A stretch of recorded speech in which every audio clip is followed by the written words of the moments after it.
TV Fortaleza, a emissora da Casa do Povo. O Conselho Estadual de Segurança Pública do Estado de Ceará realizará nesta sexta-feira, dia 24, uma reunião para avaliar os números da violência urbana no Ceará. E para falar sobre esta iniciativa, dentre outros temas, nós recebemos agora em nosso estúdio o advogado criminalista e presidente do Conselho Estadual de Segurança Pública, doutor Leandro Vasques.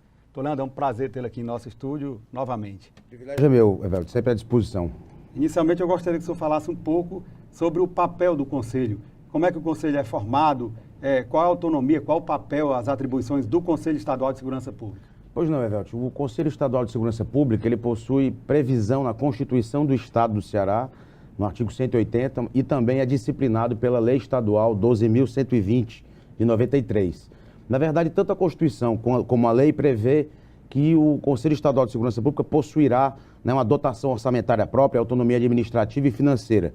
Isso ainda não foi alcançado, muito embora o Conselho seja vinculado ao gabinete do governador e tenha uma formação bastante eclética. Lá existem representantes do Ministério Público, da Defensoria Pública, da Polícia Civil, Polícia Militar, Corpo de Bombeiros, Arquidiocese, Associação dos Prefeitos, a OAB, que no caso eu assumo o assento da OAB e atualmente presido o colegiado, de modo que o Conselho ele é um equipamento, né, que poderia ser muito mais aproveitado pelo próprio Poder Executivo, até porque ele deve colaborar com a política de segurança pública, inclusive com a política do sistema prisional, com ideias e sugestões, o que é um dos nossos objetivos que iremos, obviamente, alcançar agora nessa próxima sexta-feira, dia 24 de novembro.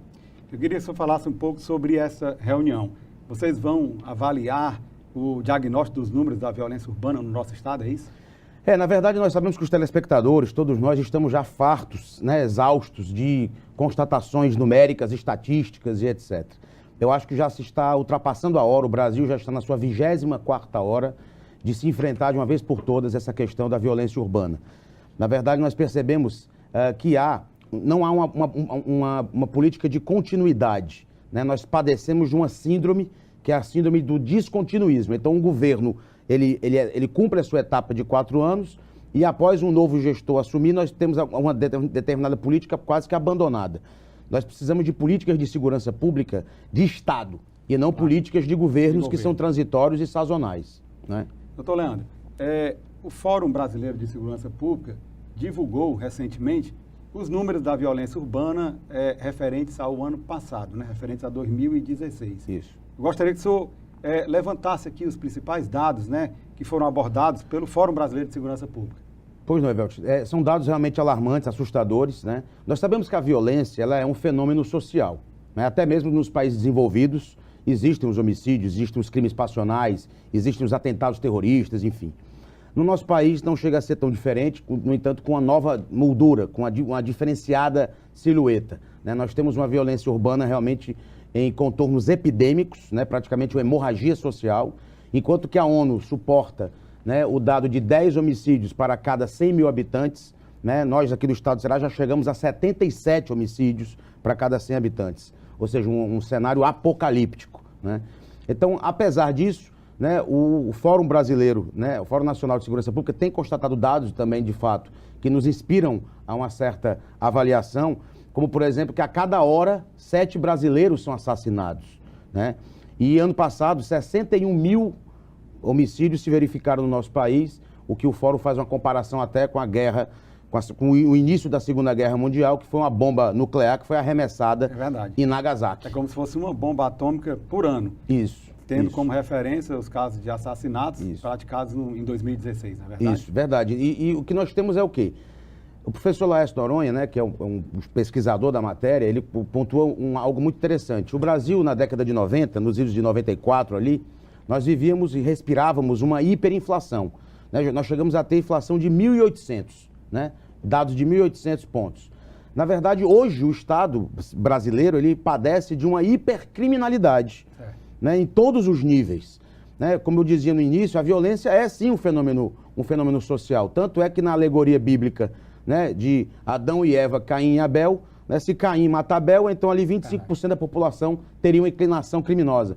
No entanto, apesar da violência ser de fato um fenômeno, nós precisamos compreender que ela precisa ter um limite. Nós temos que respeitar as fronteiras dessa tolerância. A partir do instante que ela se torna algo absolutamente epidêmico, hemorrágico, é algo que inspira uma preocupação imediata das autoridades e é preciso que o Poder Executivo, principalmente, que é o verdadeiro reitor, condutor desse processo, possa fazer uma interlocução com os municípios, por exemplo, porque na minha leitura, né, dos 184 municípios do estado do Ceará, para que você tenha uma ideia, somente 13 possuem alguma secretaria destinada a fazer essa interface, esse intercâmbio de informações com a Secretaria de Segurança Pública. Ou seja, existem municípios que poderiam criar uma Secretaria de Segurança Urbana, uma Secretaria de Combate à Criminalidade, compreendendo o quê? Que o combate ao criminoso é sempre da Secretaria de Segurança Pública do Estado. O enfrentamento ao delinquente é do Estado. Nós sabemos que a competência constitucional da segurança pública é dos estados e da União. Isso, perfeito. Mas eu só acredito, então, que os municípios deveriam ter um papel mais ativo no combate à criminalidade? Com certeza, com certeza. Perceba só, enquanto que o Estado deve enfrentar o delinquente, o criminoso, nada impediria que o gestor municipal, que as prefeituras buscassem enfrentar a criminalidade, genericamente falando. Com que políticas? Políticas de urbanização, políticas de desfavelização, ou seja, de desmontar os ambientes criminógenos. Iluminação pública não é o suficiente apenas para a prefeitura se dedicar. Ela pode desenvolver uma série de projetos na área esportiva, na área educacional, né, principalmente na área urbanística e de desfavelização. A partir do momento que existirem políticas públicas desenvolvidas pelos municípios que tenham essa possibilidade de se afinar a política do Estado de enfrentamento da marginalidade, nós poderemos aí sim vislumbrar um horizonte mais razoável, né? Porque o prefeito municipal, ele deseja o quê para a sua cidade? Que tenha uma sede de um banco oficial, que tenha um bom hospital, que tenha uma delegacia de polícia, um fórum, mas ele se esquece de indagar o que ele próprio, prefeito, pode desenvolver para colaborar com a segurança pública naquela municipalidade. Então, esse é um outro aspecto que tem que ser enfrentado. Eu acho que está havendo um ruído de comunicação entre o Estado e os municípios, né? Eles poderiam estar sendo cordas de uma mesma harpa, todos afinados num só diapasão, ou seja, de enfrentar a criminalidade. Enquanto cada município de razoável dimensão, enquanto cada capital como a nossa, uma metrópole complexa, tiver ambientes criminógenos, ou seja, onde a criminalidade ela é fértil ou ela pode se espraiar com facilidade, dificilmente nós iremos conseguir combater a violência urbana com racionalidade e serenidade. Doutor Leandro, esse dado é realmente assustador. 7 pessoas são assassinadas por hora no Brasil.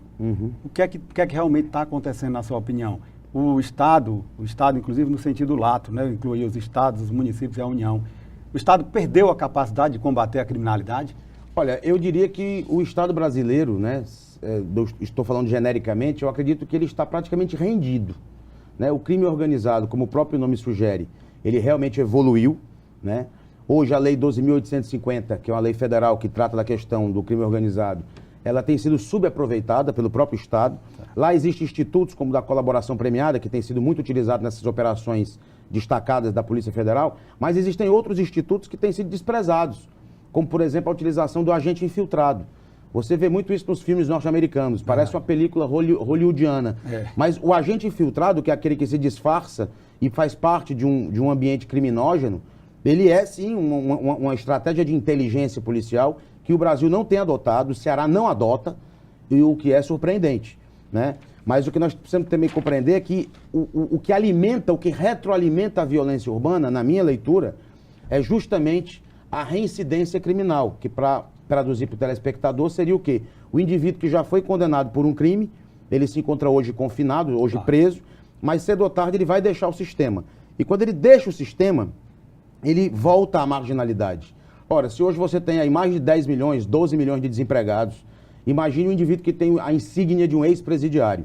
O emprego para ele é muito mais desafiador. O Estado precisa investir mais, então, na ressocialização. Sem dúvida. Não só na ressocialização, mas no resgate dessa unidade humana, para evitar que ele volte a delinquir. Porque o indivíduo que se torna hoje egresso do sistema, ele é praticamente compelido a uma marginalidade obrigatória, né?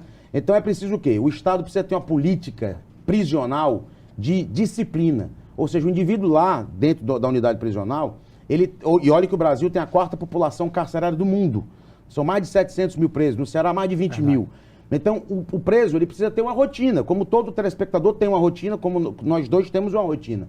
O indivíduo tem que acordar, ele toma o seu café, ele vai ou para um curso pedagógico, de aceleração pedagógica, ou vai para uma oficina de capacitação profissional. Depois tem a pausa do almoço e à tarde, mais uma vez, atividades. Infelizmente, os nossos presos, os presos brasileiros, eles estão confinados num ócio esplêndido. É verdade. Né? E quando se tornam egressos do sistema, eles estão absolutamente desamparados, sem nenhum tipo de qualificação. Então, por mais que o governo estimule com leis estaduais, promovendo o alívio da carga tributária, incentivo e etc., aquele indivíduo não vai estar qualificado. Né? Então, é preciso fraturar esse ciclo vicioso da violência. Para que se tenha uma ideia, de cada 100 indivíduos que deixam o cárcere, segundo os dados acadêmicos, quase 80 retornam ao cárcere, o que revela um número dramático, preocupante, que, de fato, o sistema prisional está falido e fracassado na sua finalidade. Para que se tenha ideia, a cada governo estadual que se conclui, você inaugura mais 3, 4, 5 unidades prisionais. Então, qual será a política prisional brasileira, a política penitenciária? Isso não tem resolvido. Simplesmente de construir mais unidades, mais unidades, mais unidades. Então, é preciso que os gestores, né, que a União, os estados e os municípios, na sua cota de participação, façam essa reflexão, avaliem que hoje esse exército de desassistidos que estão presos, eles cedo ou tarde irão deixar o sistema, e se não houver uma política de reabsorção, né, desse contingente, nós estaremos, na verdade, assistindo apenas o evoluir da retroalimentação da violência urbana. Doutor Leandro, eu gostaria que o senhor avaliasse os dados divulgados pelo Fórum Brasileiro da Segurança Pública referentes à letalidade das polícias, ou seja, os casos de mortes, né, em decorrência de intervenções policiais, tanto da Polícia Civil quanto militar. Foram mais de 4 mil mortes no ano passado. Por que esse número? O senhor acredita que a polícia está despreparada? Não diria que a polícia está despreparada. Na verdade, o que houve foi um aumento do enfrentamento da violência, né?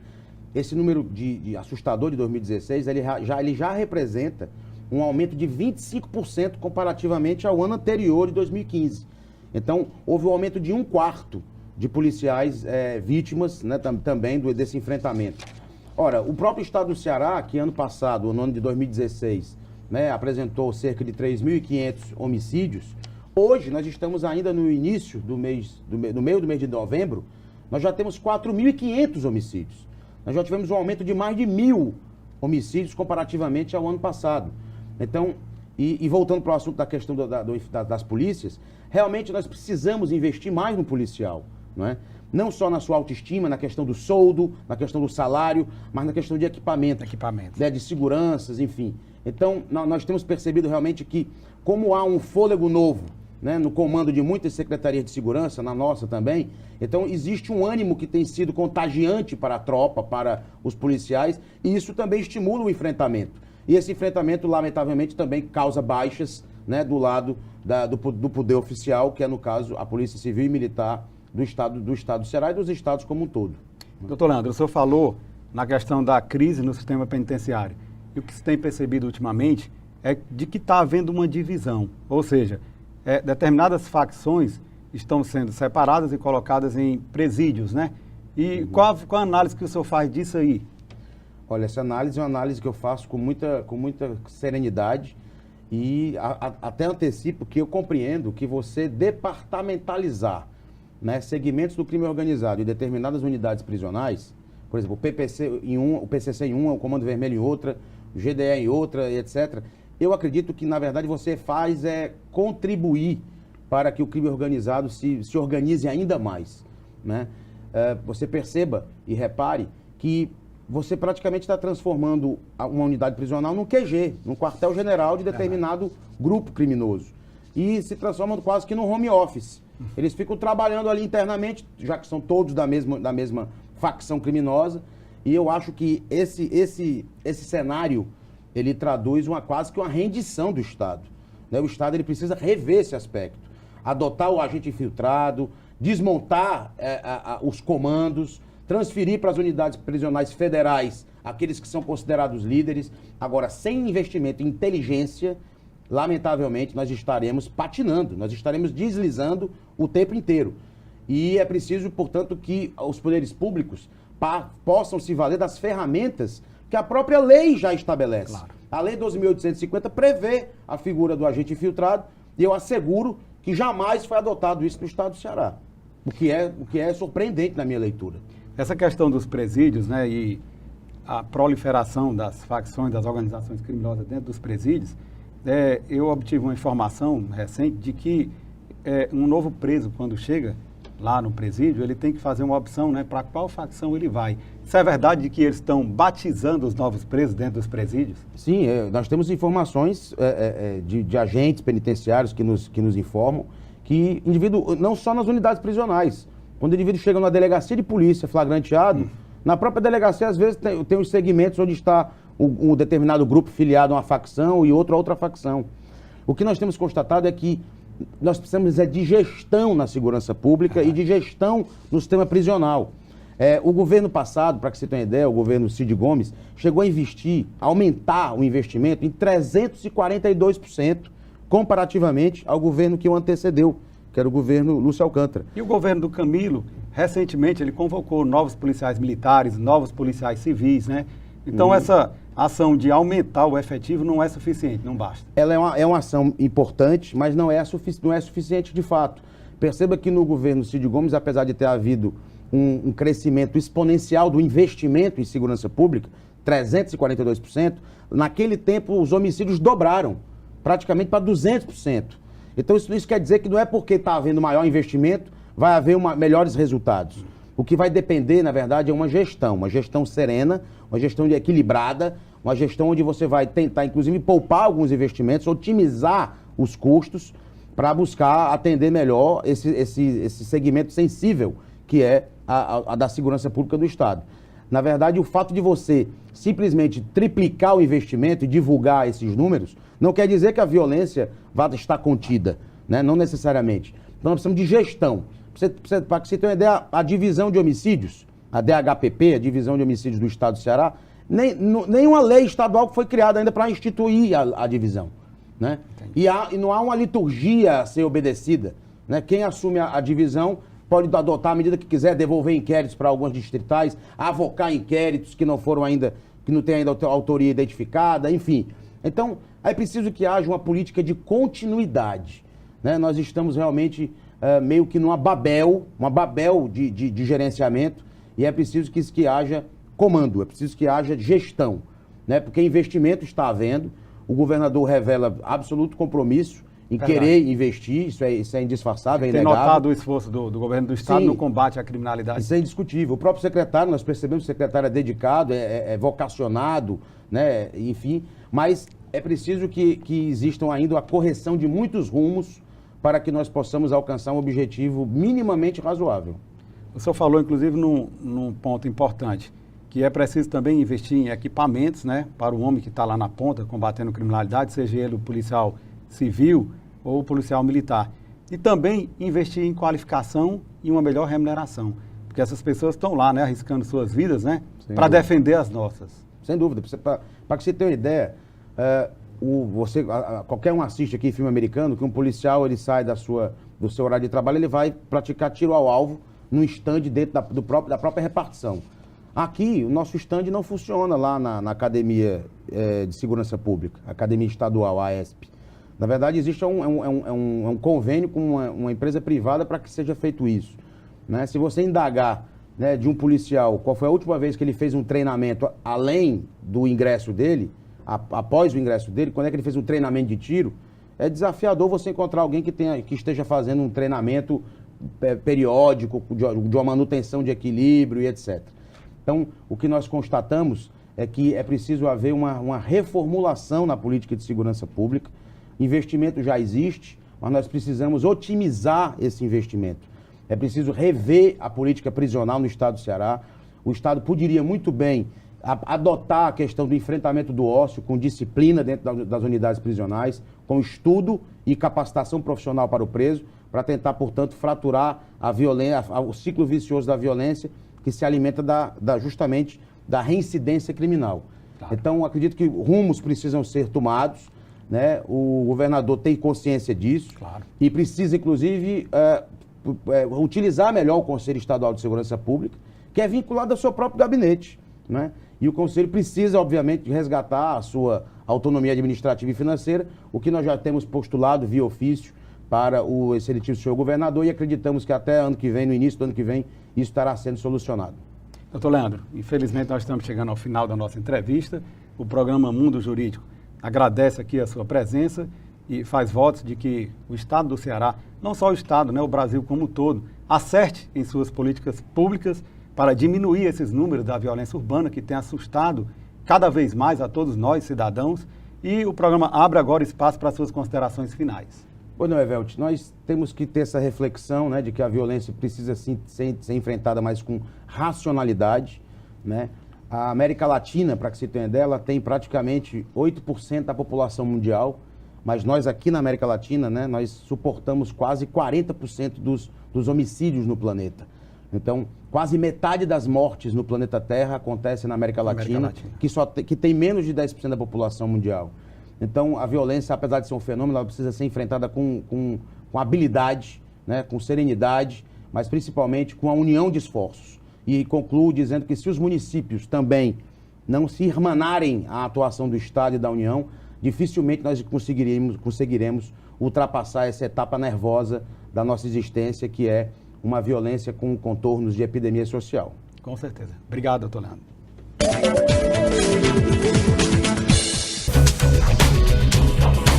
TV Fortaleza, a emissora da Casa do Povo.